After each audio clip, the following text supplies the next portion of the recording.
Hi friends, I'm Scott Giles and welcome to Power Talk, my podcast here on Facebook Live and YouTube.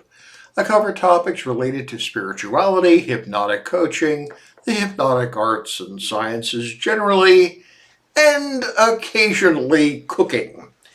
If you want to know more about my professional work or sign up for my free e-newsletter Power Lines, check out my website, which I'll tag at the end of this video.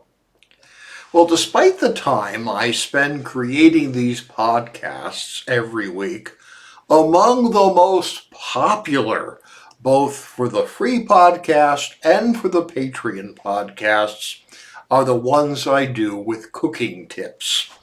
Well, some of you know that I was a chef at one point in my life, and so I do occasionally pass on professional culinary tips, and that's what I'm doing today as we've just finished Thanksgiving and we're entering into the Yuletide holidays.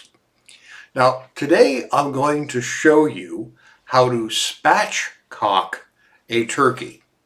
That means to butterfly the bird, removing the spine, deboning the breast, and pressing the bird flat.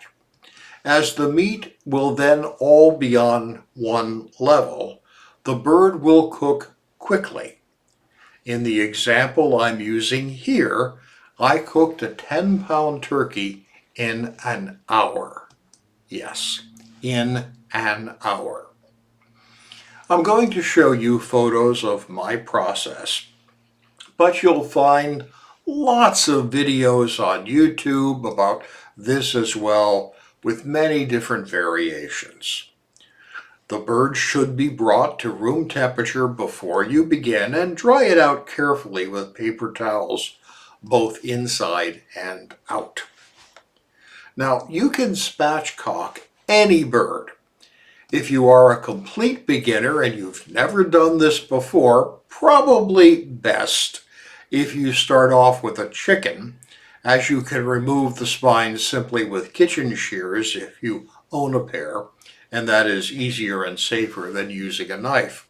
But a knife will also do. When you go up to spatchcocking a turkey, you'll be cutting through bigger bones, and you might not be able to do that with kitchen shears. So you'll need a boning knife or some other kitchen knife sharp enough and good enough knife skills that you can do this safely. Take your time. Now, along these lines, let me remind you of a chef's proverb that a sharp knife is safer in a kitchen than a dull one, because a sharp knife will cut where you expect it to. A dull knife can and will slip, and that could hurt you. Enough said. Now, if you don't own at least one good quality kitchen knife and a steel or ceramic rod to maintain the edge, shame on you. Go to a store and get one. I use global knives in my kitchen, which are popular among professional cooks. They're Japanese and are ground to a narrower edge than most American and European knives. So if you invest in global knives, you'll also need special sharpeners, ceramic rods, and so on, and they are expensive. But there are lots of good knives out there, Spadier, F. Henkel's, and others. If you want a good knife that doesn't cost a fortune, check out Gerber blades. They're popular in many professional kitchens. So, first we start with a high-quality turkey. This is the one I purchased at Whole Foods.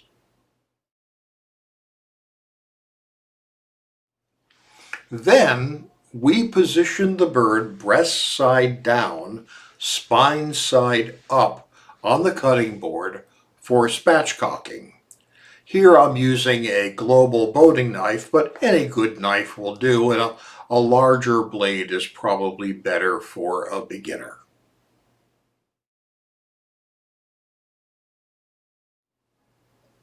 And so we then remove the spine and take it off completely.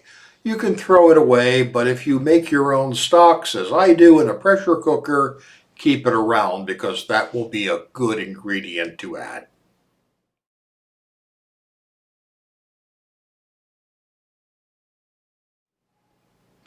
Now, in the photo I just showed you, I then went on to remove the rib bones by gently cutting them away from the breast meat. Then, using a fair amount of force, I pressed the bird flat.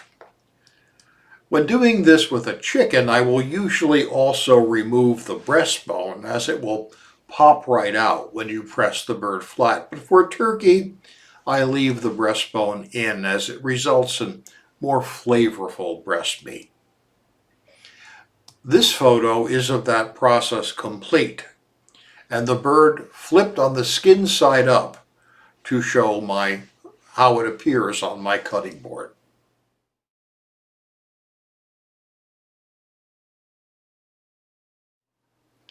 Now, spatchcocked turkeys are usually cooked on a sheet tray. For a chicken, I'll use just a large skillet and sear the bird skin side down with a weight on top of the bird to press it into the hot pan. Sometimes this is called a bricked chicken because if you don't have the proper cooking weight, simply getting a clean brick wrapped in tinfoil will do fine. This results in a nice sear on the skin, and then I'll finish the bird by roasting it in the oven, skillet and all. However, for a turkey, it's skin side up on a sheet tray and seasoned in my case with salt, pepper, garlic powder. And as I'm making this dish with a Mediterranean um, theme, I used a spice called zatir, which is a Mideastern spice containing sumac, but you can use any roasting herb. Here's what it looks like.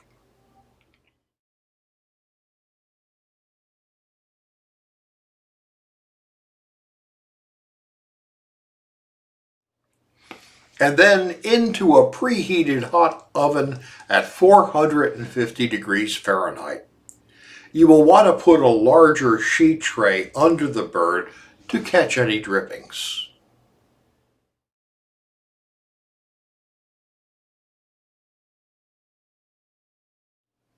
Start checking the temperature after a half hour. You want it to be about 165 degrees in the thigh and at least 150 degrees Fahrenheit for the breast. Actually, I like to let the breast get to 165 too. The dark meat will dry out a bit, but if you have a quality bird, that will not matter. This is what my turkey looked like after an hour, perfectly cooked.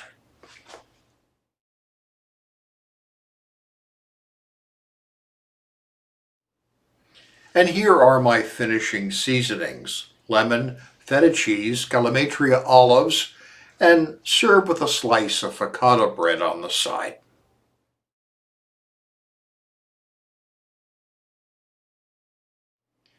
And now we have the finished bird carved for serving. Total time about an hour and a half, including resting the bird, seasoning, and carving. Here's what it looked like.